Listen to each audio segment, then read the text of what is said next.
नमस्कार, तेज हरियाणा के फटाफट 25 खबरों के बुलेटिन में आपका स्वागत है। पहली गुजारिश, यदि आप पहली बार नए आए हैं तो चैनल को सब्सक्राइब जरूर करें और साथ ही कमेंट बॉक्स में अपना नाम और डिस्ट्रिक्ट जरूर लिखिएगा। हरियाणा का पुलिस कांस्टेबल भर्ती पेपर लीक मामले में 50,000 का इनामी मनोहर चढ़ा पुलिस के हत्थे। हरियाणा पुलिस का बहुचर्चित कांस्टेबल भर्ती पेपर लीक हो जाने के मामले में कैथल की CI2 ने 50,000 रुपये के 9 इनामी आरोपियों में से एक और को आखिरकार पकड़ ही लिया। पुलिस के मुताबिक मनोहर नामक के आरोपी आंसर की लेने के लिए इस घटनाक्रम के मुख्य आरोपी नरेंद्र के साथ गया था। की के मिलान के बाद इसने कुलदीप नामक एक आरोपी को 20 लाख रुपए भी दिए थे। कैथल के SP लोकेंद्र सिंह ने बताया है कि CI2 प्रभारी इंस्पेक्टर सोमवीर की टीम ने 50,000 रुपए के इनामी आरोपी मनोहर कोढ़ानी खुशहाल जिला भिवानी को काबू कर लिया है। हरियाणा के करनाल में किसान आंदोलन को लेकर डटे रहेंगे किसान। टिकैत बोले, अफसरों को गेट से अंदर नहीं जाने देंगे, वे चाहें तो दीवार कूद कर चले जाएं। हरियाणा के करनाल में किसान नेताओं और पुलिस प्रशासनिक अफसरों के बीच 3.25 घंटे चली वार्ता विफल हो गई। बातचीत में सहमति नहीं बन पाई। इसी दौरान 2 दौर में बातचीत हुई। पहले दौर की वार्ता में DC SP ने प्रशासनिक टीम का नेतृत्व किया। दूसरे दौर में रेंज कमिश्नर की अगुवाई में प्रशासन से बातचीत की गई। बाईक्यू के राष्ट्रीय प्रवक्ता राकेश टिकैत ने मीटिंग से बाहर निकलकर कहा कि प्रशासनिक टीम ने हर आधे घंटे बाद चंडीगढ़ बात की। हमारी मांग थी कि IAS आयुष सिन्हा को सस्पेंड कर केस दर्ज किया जाए। प्रशासनिक टीम केस दर्ज करना तो दूर, सस्पेंड करने के लिए भी तैयार नहीं है। टिकैत ने कहा कि हमारा एक मोर्चा दिल्ली बॉर्डर पर तो दूसरा अब करनाल सचिवालय में जारी रहेगा। करनाल में किसानों के लंगर पर आमने सामने सुखबीर सिंह का दावा, चंडूनी ने फ़ोन किया तो मैंने SGPC प्रधान की ड्यूटी लगाई। करनाल में किसानों की प्रशासन के साथ मीटिंग बेनतीजा रही। बुधवार को दूसरे दिन भी किसान करनाल सचिवालय के बाहर डटे रहे। इस दौरान किसानों के लिए चलाए जा रहे लंगर को लेकर अकाली दल के प्रधान सुखबीर सिंह बादल और हरियाणा के किसान नेता गुरनाम सिंह चंडूनी आमने सामने आ गए हैं। दरअसल सुखबीर बादल ने बुधवार दोपहर को बयान दिया कि करनाल में चल रहे प्रदर्शन के दौरान लंगर के लिए गुरनाम चंडूनी ने उन्हें फोन किया था। इसके बाद उन्होंने गुरुद्वारा प्रबंधन कमेटी के अध्यक्ष बीबी जंगीर कौर से बात कर करनाल के गुरुद्वारों में किसानों के लिए लंगर और पानी का प्रबंध करने के लिए कह दिया। यही नहीं, उन्होंने इसकी जानकारी सोशल मीडिया अकाउंट पर भी दी। दूसरी ओर गुरनाम चंडूनी ने करनाल में सचिवालय के सामने चल रहे धरने के दौरान सुखबीर के दावों का खंडन किया। कैथल के गुरुद्वारा में नीम साहिब में फायरिंग, कार सेवा की प्रधानी को लेकर हुए विवाद में चली गोलियां, 1 की मौत 5 घायल, पुलिस ने 20 लोगों को लिया हिरासत में। हरियाणा के कैथल में बुधवार को धार्मिक स्थान पर फायरिंग की घटना सामने आई है। विवाद की वजह गुरुद्वारे की तरफ से की जा रही कार सेवा की प्रधानी को लेकर पनपा विवाद बताया जा रहा है। इसमें एक व्यक्ति की मौत, 5 घायल हो गए हैं। इनमें से एक को गंभीर हालत में PGI चंडीगढ़ रेफर किया गया है। वहीं गोलीबारी की सूचना के बाद पुलिस मौके पर पहुंची है। हालात पर काबू पा लिया गया। घटनास्थल पर 20 लोगों को हिरासत में लिया गया है। रोहतक की जिला जेल में काम को लेकर भिड़े बंदी। 3 बंदियों ने एक हवालाती को लात घुंसों से पीटा। हमले में दांत भी टूटा। हरियाणा के रोहतक में शहर से सटे गांव सुनारिया स्थित जिला जेल डेरा प्रमुख राम रहीम बंद है। वहीं कैदियों के टकराव की खबर आई है। बताया यह जा रहा है कि सोमवार को काम करवाने को लेकर बंदियों के बीच जमकर लात घुंसे चले। इसमें एक हवालाती का दांत टूट गया। पुलिस ने 3 हमलावरों के खिलाफ मामला दर्ज कर आगे की जाँच पड़ताल शुरू कर दी है। ICAR महानिदेशक ने हरियाणा में 70% पानी बेकार जताने पर जताई चिंता। कहा, पानी की कमी से राज्य में 30% तक घट जाएगा खेती का उत्पादन। कृषि विश्वविद्यालय हिसार में बुधवार को आगामी रबी फसली सीजन को लेकर 2 दिवसीय किसान मेला शुरू हुआ है।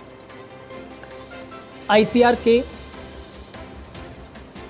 महानिदेशक डॉक्टर त्रिलोचन महापात्रा ने HAU में कृषि मेले के उद्घाटन के अवसर पर कहा कि हरियाणा जैसे प्रदेश में 70% पानी बेकार बहकर चला जाता है। इतनी ज़्यादा मात्रा में पानी का बेकार जाना चिंता का विषय है। पानी की लगातार बढ़ती खपत के कारण कृषि क्षेत्र के लिए मात्रा घटी है। रोहतक में BJP की बैठक का विरोध करनी पड़ी रद्द। रोहतक जिले के सांपला में होने वाली भारतीय जनता पार्टी की बैठक का किसानों ने विरोध कर दिया।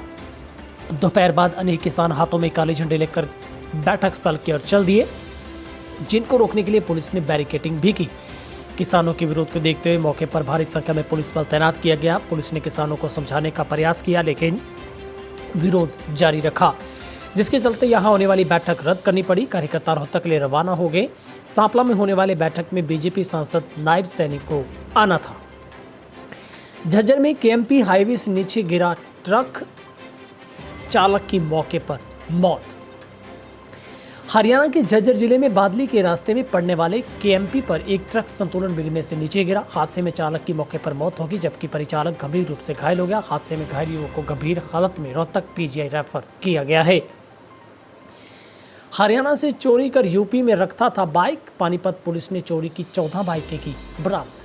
हरियाणा के पानीपत से बाइक चोरी कर उत्तर प्रदेश के सहारनपुर में छिपाने और खरीदने वाले 2 लोगों को पानीपत पुलिस ने गिरफ्तार किया है। आरोपी ने पानीपत व अन्य जिलों से चोरी की गई बाइकों को छिपाने के लिए उत्तर प्रदेश के सहारनपुर में किराए के कमरे पर रखा। पुलिस ने चोरी की 18 बाइक बरामद की है। आगे की जाँच पुलिस ने शुरू कर दी है। फतेहाबाद के भुन्ना में प्लाट पर कब्जे को लेकर फायरिंग। फतेहाबाद जिले के भुन्ना कस्बे में प्लाट को लेकर 2 पक्षों के बीच विवाद हो गया। इस दौरान एक पक्ष के दर्जन भर लोगों ने इकट्ठे होकर दूसरे पक्ष के दंपति पर हमला कर दिया। इस दौरान की गई फायरिंग में दंपति घायल हो गया। घायल पति पत्नी को अग्रोहा मेडिकल कॉलेज में भर्ती करवाया गया। वारदात की सूचना मिलती है डीएसपी मौके पर पहुंचे और घटनास्थल पर 5 खाली कारतूस बरामद किए हैं। पुलिस जांच में जुटी है। झज्जर में सब इंस्पेक्टर ने की खुदकुशी। झज्जर जिले के गांव जहांगीरपुर में हरियाणा पुलिस के सब इंस्पेक्टर ने अपने घर में फांसी लगाकर आत्महत्या कर ली। जब परिवार वालों को इसका पता चला तो उन्होंने संभालने का प्रयास किया, लेकिन तब तक मौत हो चुकी थी। परिजनों ने मामले की सूचना स्थानीय पुलिस को दी है। जांच पड़ताल करते हुए कई तथ्य जुटाए गए। केस दर्ज कर लिया गया। मृतक की पहचान गांव जहांगीरपुर निवासी प्रकाश के तौर पर हुई है। पानीपत में लॉक ठीक करने के बहाने चोरी, 1.10 लाख रुपए उड़ाए। पानीपत जिले में 2 मिस्त्री अलमारी की सनमाइका और लॉक ठीक करने आए। अलमारी में रखे 1,10,000 रुपये चुरा ले गए। जरूरत पड़ने पर पीड़ित ने पैसे निकालने चाहे तो उसे अलमारी में कुछ नहीं मिला। पुलिस ने पीड़ित के बयानों पर केस दर्ज किया है। पुलिस लॉक ठीक करवाने वालों से पूछताछ कर रही है। झज्जर में कृषि कानूनों के खिलाफ प्रदर्शन। हरियाणा के झज्जर स्थित लघु सचिवालय में बुधवार को 3 कृषि कानूनों के विरोध में किसानों ने प्रदर्शन करते हुए धरना दिया। बाद में किसानों ने अपनी मांगों को लेकर डीसी को ज्ञापन भी सौंपा, जहां पर भारतीय किसान यूनियन के बैनर तले प्रदर्शन कर नेतृत्व प्रधान सतीश चिचकारा ने किया। धरना प्रदर्शन का मुख्य उद्देश्य किसानों की फसल का एमएसपी कानून बनाने व किसानों को आय दोगुना करने के लिए किसान हित में सरकार द्वारा फैसले लिए जाने को लेकर किया गया। नगर निगम की हाउस मीटिंग की अवमानना करने पर गृह मंत्री ने अधीक्षण अभियंता को किया सस्पेंड। हरियाणा के गृह स्वास्थ्य मंत्री अनिल विज ने भारत लोकतांत्रिक देश है, किसानों के साथ वार्ता चल रही है, यहाँ हर आदमी को अपनी आवाज़ उठाने का अधिकार है, इसलिए आप किसी को रोक नहीं सकते हैं। उनको जो भी मांगे हैं हमारे अधिकारी उनसे बातचीत कर रहे हैं, बातचीत से निष्कर्ष निकलेगा, आगे बता दिया जाएगा। विज गुरुग्राम में पुलिस कमिश्नरेट के अधिकारियों की बैठक लेने के उपरांत वहां उपस्थित मीडिया से बातचीत कर रहे थे। पत्रकारों द्वारा गुरुग्राम नगर निगम में मेयर व अधीक्षण अभियंता के बीच चल रहे विवाद पर पूछे गए सवाल पर अनिल विज ने कहा कि गुरुग्राम नगर निगम के मेयर ने उन्हें बताया है कि संबंधित अधीक्षण अभियंता से उससे कुछ सवाल थे, लेकिन सवालों का जवाब देने की बजाय वे मीटिंग में उठकर चले गए, जिसके बाद उन्हें सस्पेंड करने के आदेश दिए गए हैं। पूर्व सीएम हुड्डा का तंज, एमएसपी में नामात्र 2% की बढ़ोतरी, किसानों के साथ मजाक। पूर्व सीएम नेता प्रतिपक्ष भूपेंद्र सिंह हुड्डा ने जौ गेहूं चने के एमएसपी में मात्र लगभग 2 से 2.5% की बढ़ोतरी को नाकाफी बताते हुए किसानों के साथ मजाक करार दिया। उन्होंने कहा कि किसान की फसल की लागत बहुत बढ़ गई है। आज पेट्रोल डीजल की कीमतें आसमान छू रही है। इसके अलावा लेबर, खाद, बीज, दवाई और बाकी रोजमर्रा की चीजों के दाम में रिकॉर्ड ऊंचाई के स्तर पर है। एक तरफ सरकार 2022 तक किसानों की आय डबल करने का वादा करती, दूसरी तरफ उसे पिछले साल सिर्फ 2.5% और इस साल घटाकर नामात्र 2% की रेट बढ़ोतरी करना झुंझुना थमा दिया है। राकेश टिकैत बोले, आंदोलन को करनाल में शिफ्ट करना चाहती है सरकार। बस्ताड़ा टोल प्लाजा घरोंडा में किसानों पर हुए लाठीचार्ज के विरोध में किसानों द्वारा जिला सचिवालय का घेराव बुधवार को जारी रहा। किसान यूनियन के राष्ट्रीय प्रवक्ता राकेश टिकैत ने कहा कि सरकार चाहती है कि दिल्ली के बॉर्डर पर जो 3 कृषि कानूनों को लेकर धरना चल रहे हैं वो करनाल में शिफ्ट हो जाए। आंदोलन लंबा चलेगा, दिल्ली और करनाल में चलेगा। सरकार प्रशासनिक अधिकारी का बचाव कर रही है, उसके खिलाफ कार्रवाई को तैयार नहीं है। उन्होंने कहा कि अधिकारी के खिलाफ केस पे सस्पेंड किए बिना कैसी जांच, आंदोलन लंबा चलेगा, इसी स्थान पर चलता रहेगा।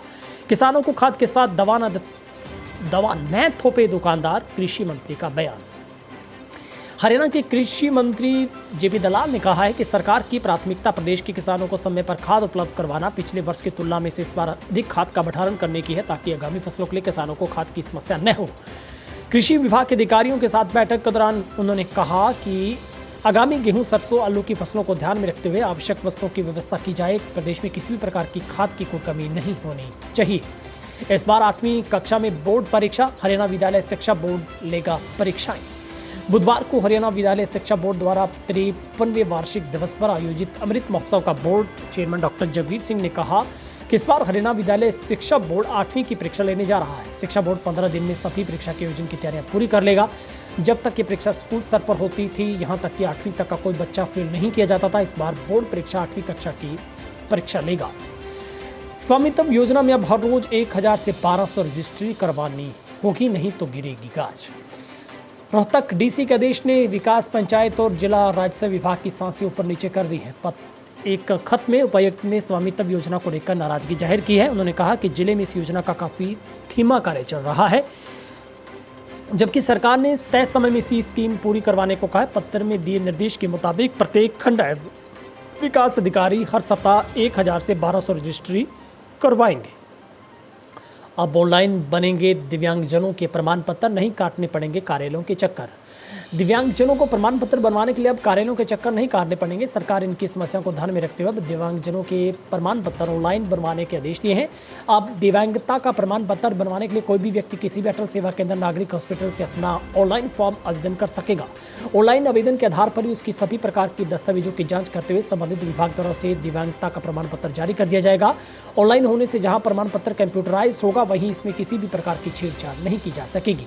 अब बस स्टैंडों को मिलेगा नया लुक। कैथल जिला कैथल के बस स्टैंडों को अब नया लुक मिलेगा। सरकार ने करीब 1 करोड़ रुपए का बजट राज्य परिवहन विभाग के इस बस स्टैंडों को संवारने के लिए जारी किया है।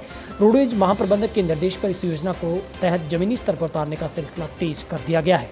जींद में 25 को तीसरे मोर्चे के ऐलान की तैयारी। चौटाला की जींद रैली में जुटेंगे नीतीश व ममता बनर्जी सहित कई दिग्गज नेता। उप प्रधानमंत्री ताऊ देवीलाल की जयंती पर देश की राजनीति में बड़ा कदम उठाने की तैयारी की जा रही है। इसकी अगुवाई बने हरियाणा के पूर्व सीएम ओपी चौटाला। ताऊ देवीलाल की जयंती के उपलक्ष्य में इंडियन नेशनल लोकदल जींद में 25 सितंबर को रैली करेगा। इस रैली में तीसरे मोर्चे के गठन की घोषणा की तैयारी की जा रही है। नेलो का दावा है कि इस रैली में बिहार के मुख्यमंत्री नीतीश कुमार, ममता बनर्जी व HD देवेगौड़ा, शरद पवार, पंजाब के पूर्व सीएम प्रकाश सिंह बादल समेत कई दिग्गज पहुंचेंगे। संयुक्त किसान मोर्चा ने MSP बढ़ोतरी को ढकोसला करार दिया है। संयुक्त किसान मोर्चा ने रबी फसलों के MSP बढ़ोतरी को ढकोसला करार दिया। इस मोर्चे ने कहा है कि कानूनी गारंटी के बिना सरकार द्वारा घोषित MSP किसानों के लिए कागज पर ही रहेगी। आलम यह है कि कमजोर मंडी प्रणाली वाले राज्यों में बड़ी संख्या में किसानों को अपनी फसल MSP से नीचे बेचनी पड़ रही है। खुदरा मुद्रास्फीति 6%, जबकि गेहूं और चना के MSP में से 2%, 2.5% की वृद्धि की गई है। इसका मतलब यह हुआ कि वास्तविक रूप में गेहूं और चना के MSP में क्रमशः 4% और 3.5% की कमी हो गई है। 2022 तक किसानों की आय 2 गुनी करने की दिशा में किसान मैत्री का एक ठोस कदम, सीएम का बयान। हरियाणा के मुख्यमंत्री खट्टर ने विपणन सीजन 2022-23 के लिए सभी रबी फसलों के न्यूनतम समर्थन मूल्य में वृद्धि करने के लिए प्रधानमंत्री मोदी का आभार व्यक्त किया। अध्यक्षता में आज नई दिल्ली में आर्थिक मामलों की मंत्रिमंडल समिति की आयोजित बैठक में वर्ष 2022-23 के लिए रबी फसलों के न्यूनतम समर्थन मूल्यों की वृद्धि को स्वीकृति प्रदान की गई है। किसानों के बहाने साजिश रच रही सरकार, शैलजा का बयान।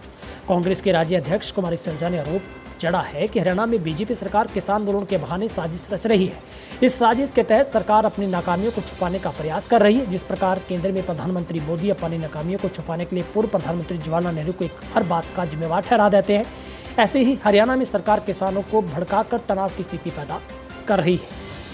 फिलहाल हरियाणा की फटाफट 25 खबरों के बुलेटिन में आज के लिए इतना ही। अगर आप पहली बार आए हैं, चैनल को सब्सक्राइब जरूर करें और कमेंट बॉक्स में जाकर अपनी डिस्ट्रिक्ट और अपना नाम जरूर लिखिएगा। बहुत बहुत शुक्रिया। आपका दिन शुभ रहे।